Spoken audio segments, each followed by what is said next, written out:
O tema de hoje é o cristão e a sociedade sem caráter, a parte 1. Nós vamos tratar de um assunto que é pertinente, que é relevante para todos nós, independente da gente estar dentro de uma função ministerial ou não. Tudo isso que nós vamos tratar aqui é baseado nesse livro aqui que eu escrevi, que é O Cristão e a Sociedade Sem Caráter. Esse livro aqui nós vamos disponibilizar ele para você baixar grátis na Amazon a partir da segunda live, da última live que nós fizemos. Esse e-book ele trata exatamente do desafio que nós, como cristãos, encontramos em todas as nossas, vamos dizer assim, em todos os momentos da nossa vida, na nossa caminhada cristã. Porque nós não estamos aqui vivendo uma experiência celestial. Nós estamos vivendo uma experiência terrena porque nós somos cidadãos dos céus.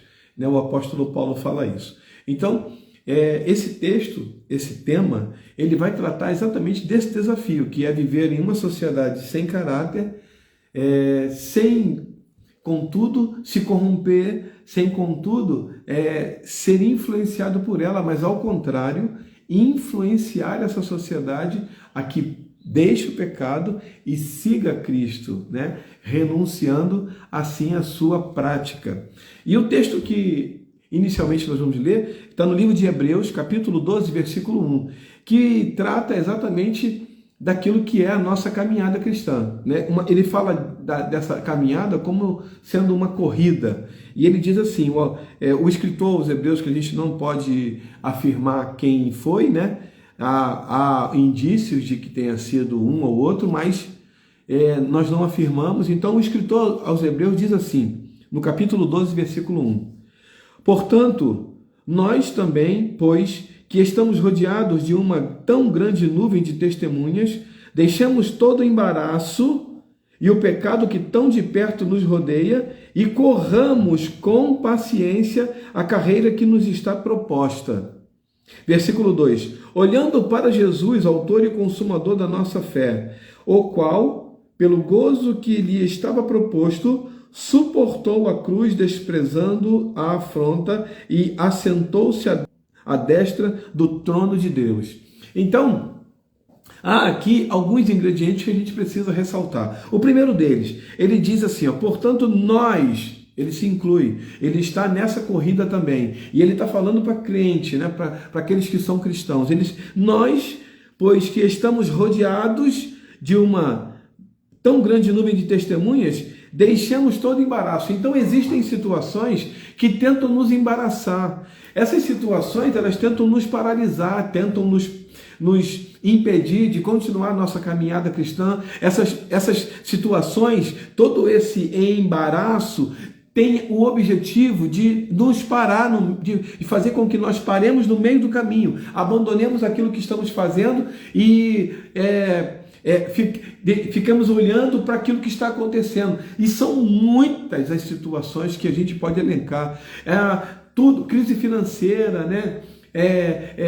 o país que está com a corrupção em alta, o Covid que trouxe várias situações no meio da pandemia. As pessoas que deveriam salvar as vidas, elas estavam fazendo... existem aí vários governadores que foram investigados por fraude na licitação, que não havia licitação, era uma coisa, não havia concorrência, era uma coisa que poderia comprar de formas assim, sem licitação. Então isso gerou muita fraude e muitos governadores foram investigados durante a pandemia, e aquelas pessoas que deveriam salvar estavam ajudando a matar pessoas, E aí muita coisa que aconteceu no meio do caminho. Tudo isso tem a finalidade de nos fazer parar, porque nós vamos nos entristecer com tanta coisa acontecendo, nós vamos deixar os nossos olhos voltados para isso. Enfim, a gente vai, no meio do caminho, ficar nesse embaraço todo e vai se esquecer daquilo que nos está proposto. Que ele continua dizendo assim, e o pecado... Então tem, além do embaraço das coisas que estão acontecendo, que são erradas e tal, tem também o pecado que fica, O pecado que tão de perto nos rodeia. O pecado, ele bate a porta constantemente. E nós, né, como diz a música do cantor, né, do Thales Roberto, diz assim: mas eu escolho Deus porque o pecado, todo dia o pecado vem me chamar, todo dia vem as tentações, vem as provações, mas ele toma uma decisão naquele dia, ele escolhe Deus. Ele não escolhe outra coisa, ele escolhe Deus. Escolher Deus significa dizer sim para Deus e dizer não ao pecado. Consequentemente, está implícito, né? Porque se ele disse sim para Deus, automaticamente ele está dizendo não para o pecado. E aí, continua dizendo assim, ó, que nos rodeia, e corramos com paciência a carreira que nos está proposta. Então, existe uma carreira que nos está proposta, que não é uma corrida de velocidade para ver quem chega primeiro, mas é uma corrida de resistência, uma corrida em que eu e você precisamos chegar. E onde é o nosso destino? Onde é a nossa faixa de chegada, onde nós vamos cruzar a faixa, a linha de chegada? É no céu. E ele continua dizendo, olhando para Jesus. Então, eu preciso fazer exatamente como fez o rei Josafá, diante daquele conflito, diante daquela iminência de um ataque em que ele certamente perderia por causa do número de inimigos, que era muito maior do que o número de soldados à disposição dele. E ele diz assim, nosso Deus, em nós não há força alguma e nem sabemos o que fazer, mas os nossos olhos estão postos em ti.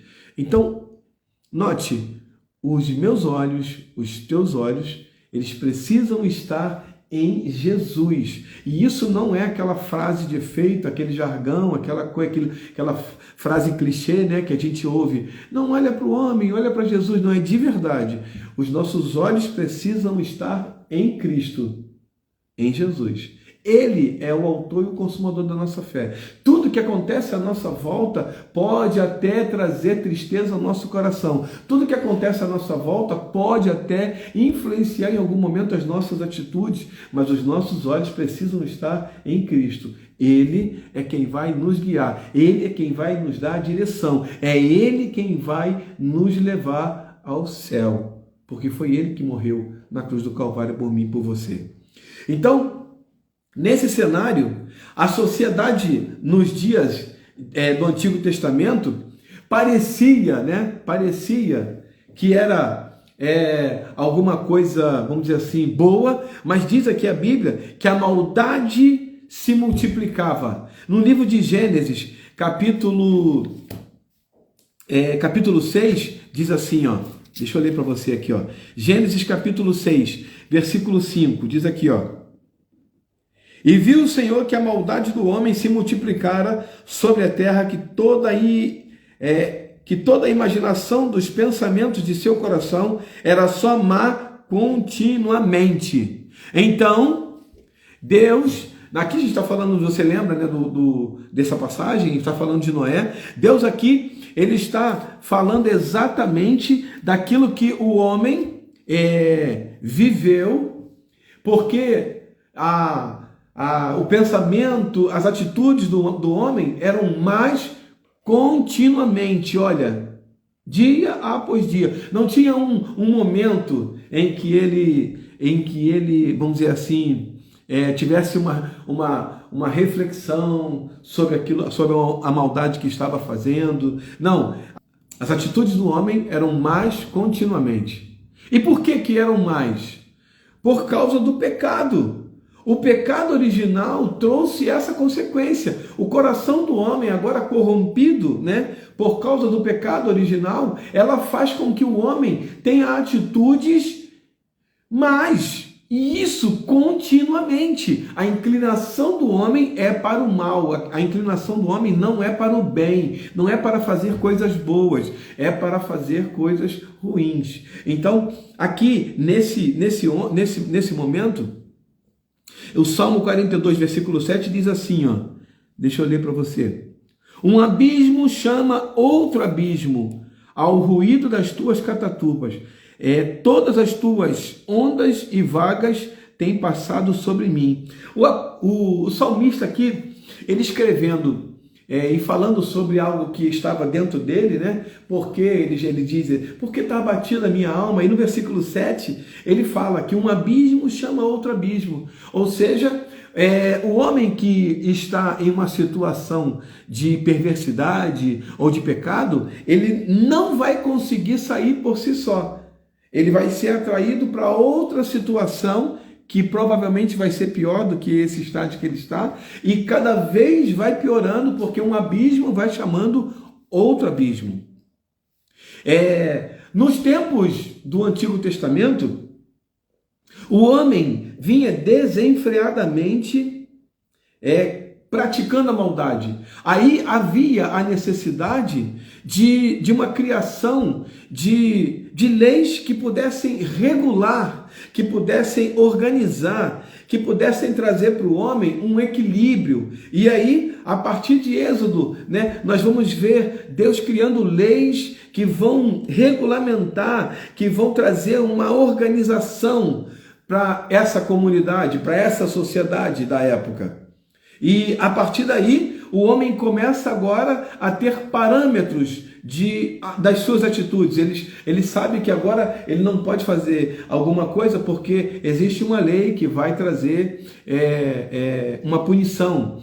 E aí o Código Penal vai dizer que não há crime senão a lei que o defina, e não há pena sem prévia cominação legal. Ou seja, para que haja uma punição, tem que haver uma lei que fale sobre esse crime, né? No nosso caso, sobre o pecado. Então, tendo a lei agora tem previsão de lei, agora também tem previsão de punição. Então, o homem que fizer isso, ele vai receber isso como castigo, como penalidade.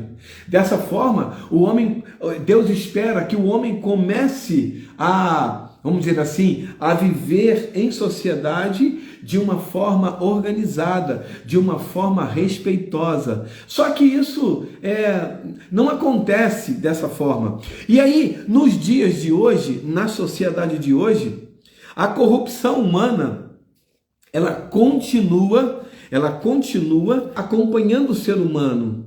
E nos dias de hoje, algumas pessoas dizem assim, rapaz, hoje em dia está muito difícil viver, porque hoje a gente vê tanta coisa errada, corrupção, a gente vê adultério, a gente vê tanta promiscuidade, a gente vê tanta coisa, parecendo que isso são temas atuais, né? Que são temas contemporâneos, são temas que apareceram apenas agora, mas isso já vem de tempos passados, né? Nos tempos passados, né, no Antigo Testamento, era desse jeito que o homem se comportava. Hoje, por exemplo, impera o hedonismo. E o hedonismo, o que é? Uma filosofia grega que tem como objetivo principal a busca pelo prazer. O hedonismo é o que as pessoas estão buscando hoje. Elas não estão buscando fazer algo que alcance o outro. Elas estão buscando fazer algo que alcance elas próprias. Elas estão buscando fazer algo que lhes dê prazer, que lhes dê satisfação. Isso é o hedonismo. Nada mais é do que uma filosofia do tempo antigo, dos tempos dos gregos. Então, a Grécia já tinha isso como filosofia. E a busca pela felicidade, eles diziam que o parâmetro, né, ou a finalidade da alegria do homem, da felicidade do homem, era a busca pelo prazer. Então isso era algo que acontecia no passado e que nos alcança hoje. Hoje o que nós vemos? Nós vemos pessoas cultuando o próprio corpo. Então, eu não tô aqui condenando nenhum tipo de exercício físico. Não levo para esse lado. Mas existe uma cultura do corpo, né? Existe um modelo que a sociedade impõe como modelo apresentável. E aí todos vão buscar esse modelo. Então, quando você faz exercício buscando saúde física e mental, porque quando você faz exercício físico, o seu corpo produz aquelas 4 substâncias da felicidade, né? São ativadas pelo nosso cérebro. Elas são enviadas para o nosso corpo dizendo: você está muito bem, você tem saúde, você tem bem-estar, você está feliz. E essas substâncias, elas são produzidas na hora do exercício físico. Só que essa busca desenfreada por um corpo perfeito tem levado pessoas à morte. Por quê? Porque é uma busca desenfreada por algo que não necessariamente precisa ser desse jeito, né? Então, o homem, ele vai buscar em algum momento essa forma, né, perfeita. E assim como no passado, hoje nós temos aqui, por causa dessa depravação humana, que é um dos pontos do arminianismo, né? Que nós consideramos que o homem, após o pecado original, ele tem corrompido todas as áreas da sua vida, né? O aspecto moral, físico, social, tudo está corrompido. Então, hoje nós temos desvio moral, nós temos valores do reino sendo descartados, valores éticos sendo deixados de lado, nós temos egocentrismo, que é aquela coisa do primeiro eu, segundo eu, terceiro, se sobrar, eu. Então, sabe, é uma busca desenfreada pela satisfação pessoal.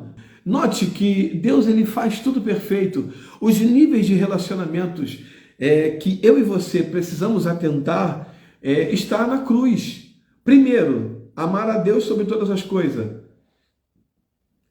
Um nível vertical. Segundo, amar ao próximo como a ti mesmo, nível horizontal. Então eu não posso amar apenas a Deus e esquecer-me do próximo. Eu não posso apenas amar o próximo e me esquecer de Deus, dizendo: não, eu vou fazer as coisas boas para o meu próximo e com isso eu estou fazendo a obra de Deus. Não, você não está. Você precisa ter relacionamento com Deus, em primeiro lugar, amar a Deus sobre todas as coisas, e em seguida você está pronto para amar o seu próximo, porque a essência do amor não está no próximo nem em você, está em Deus. Deus vai te trazer amor e vai te dar condições agora para você amar o seu próximo. E aí, a partir daí, esse egocentrismo não vai mais imperar, esse egocentrismo não vai mais fazer parte da nossa vida, sendo tendo o primeiro lugar na nossa vida, porque nós temos o objetivo de também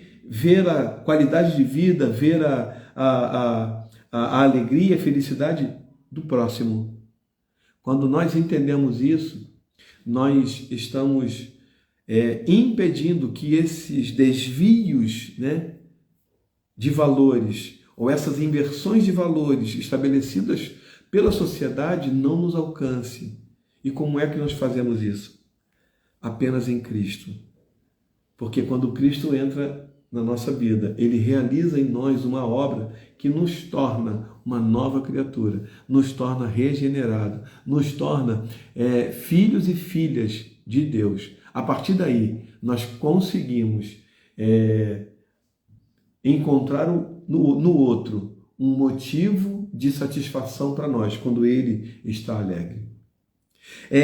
No livro de Mateus, que eu separei aqui, assim que eu comecei, a partir do versículo 24, Jesus começa o que ele chama de sermão profético, semelhante ao sermão do monte estabelecido nos capítulos 5, 6 e 7, que fala das bem-aventuranças e tal. Aqui ele está fazendo uma espécie de sermão, só que dessa vez não é das coisas atuais, mas daquilo que aconteceria no tempo futuro. E aqui ele começa a elencar várias situações que vão acontecer, que nos alcançaria, não somente aqueles homens daquela época de Jesus, mas também nos alcançaria, e ele deixa aqui vamos dizer assim, um remédio para essa situação, que é o desafio para mim e para você. Acompanha comigo. Capítulo 24, versículo 10. Nesse tempo, muitos serão escandalizados e trair-se-ão uns aos outros, e uns aos outros se aborrecerão. E surgirão muitos falsos profetas e enganarão a muitos. E por se multiplicar a iniquidade, o amor de muitos se esfriará. Então aqui ele já começa a dizer de coisas que acontecerão no futuro. E aí ele começa a elencar, passo a passo, situações reais, coisas que aconteceriam de verdade com as pessoas e conosco, que nos alcançam até hoje. Mas ele diz aqui, eu gosto disso, porque isso faz uma distinção. Note, não é acepção, é distinção, mostrando quem é quem nessa brincadeira, nesse cenário aqui. Ele diz assim, ele começa, nesse tempo, muitos serão escandalizados e trair-se-ão uns aos outros e uns aos outros se aborrecerão. Então, nesse tempo, muitos serão escandalizados e trair-se-ão uns aos outros e uns aos outros se aborrecerão. Beleza. Versículo 11. E surgirão muitos falsos profetas e enganarão a muitos. E aqui no terceiro ele diz assim, e por se multiplicar a iniquidade, o amor de muitos se esfriará. Então, muitos serão escandalizados, enganarão a muitos, e o amor de muitos se esfriará. Note, muitos, não todos. Então, eles enganarão a muitos, não enganarão a todos. Consegue entender? O amor de muitos, por causa da iniquidade, o aumento da iniquidade, o amor de muitos vai se esfriar. O amor de muitos, não de todos. O seu amor e o meu amor, ele não vai se esfriar, porque a nossa fé, os nossos olhos não estão nas situações, estão em Cristo. E Cristo é suficiente para mim e para você. Nós vamos ver muitas coisas acontecerem. Nós vamos ver situações se levantarem e essas situações em algum momento vão trazer tristeza ao nosso coração. Mas o desafio para nós, muitos vão ser enganados. Muitos terão o amor esfriando, verão o amor esfriar, mas nós não. Porque se levantarão muitos falsos profetas, e aqui o quarto muitos, não serão todos falsos profetas. Alguns aqui serão profetas do Senhor, que falarão e pregarão a verdade, de acordo com aquilo que Deus fala. Deus, ele vai levantar homens e mulheres que vão falar a verdade. Alguns vão falar mentira, alguns serão falsos profetas, mas não serão todos. Alguns serão profetas do Senhor, profetisas do Senhor, que falarão e pregarão a verdade, o genuíno evangelho de Cristo. E o desafio para mim e para você, nessa hora, está no versículo 13. Mas aquele que perseverar até o fim será salvo. Qual é o teu posicionamento? Qual é a tua atitude diante de tudo aquilo que você está vendo? É parar no meio do caminho e começar a chorar? É parar no meio do caminho e começar a murmurar e dizer, por causa do pastor, por causa da irmã, por causa do irmão? Ou continuar olhando para Cristo e perseverar até o fim? Porque nós vamos viver essas cenas, esses contextos aqui, se é que não estamos vivendo, não é mesmo? Então, esses cenários, eles são realidade para qualquer cristão, mas o desafio mas aquele que perseverar até o fim, eu estou perseverando até o fim. Sabe por quê? Porque os meus olhos não estão naquilo que eu posso ver aqui. Os meus olhos estão exatamente como aquele ladrão da cruz, não o primeiro, mas o segundo. Ele falou, Senhor, lembra-te de mim. Esse ladrão, eu vou até voltar para o outro. O primeiro ladrão, ele estava querendo ser livre da morte física. E ele ia sair dali, ia continuar roubando, matando, continuar fazendo aquilo que ele estava fazendo. Ele não ia parar de fazer o que ele estava fazendo, porque ele queria ser livre da morte física. Tira o Senhor e a mim também. A nós daqui, o segundo não, ele segundo fala, nós temos razão para estar aqui, nós fizemos. Esse aqui nada fez. Aí ele se vira para Jesus, diretamente para Jesus, olha, tete a tete. Ele fala: Senhor, lembra-te de mim quando estiveres no paraíso. Ele agora, ele olha para Jesus e vê em Jesus não a possibilidade de ser salvo ali da morte física, mas ele vê em Jesus um passaporte para a vida eterna. Ele vê em Jesus a possibilidade de viver a vida eterna com ele. E ele agora está olhando para o futuro, ele está olhando para a eternidade. Eu e você não podemos olhar para aquilo que é terreno, para aquilo que é finito, para aquilo que um dia vai se acabar. Nós precisamos estar com os nossos olhos fitos na eternidade, não naquilo que é temporal, mas naquilo que é atemporal, não naquilo que é terreno, mas naquilo que é celestial, não naquilo que é finito, mas naquilo que é infinito. Esse é o desafio para mim e para você. Aí eu pergunto para você nessa hora, para onde você está olhando? Você está olhando para o Senhor ou você está olhando para os seus problemas, para as situações? Porque os problemas que nós estamos vivendo hoje são exatamente os mesmos, guardada as devidas proporções, né? O contexto, mas são exatamente os mesmos que homens e mulheres viveram no passado. No passado, homens e mulheres viveram exatamente dessa forma. E eles venceram. Eles venceram porque Cristo sustentava cada um deles. E esse é o desafio para mim e para você. Vencer, não na nossa força, mas vencer na força de Cristo, porque Ele nos sustenta, Ele nos fortalece até aquele grande dia. Amém? Deus abençoe a tua vida.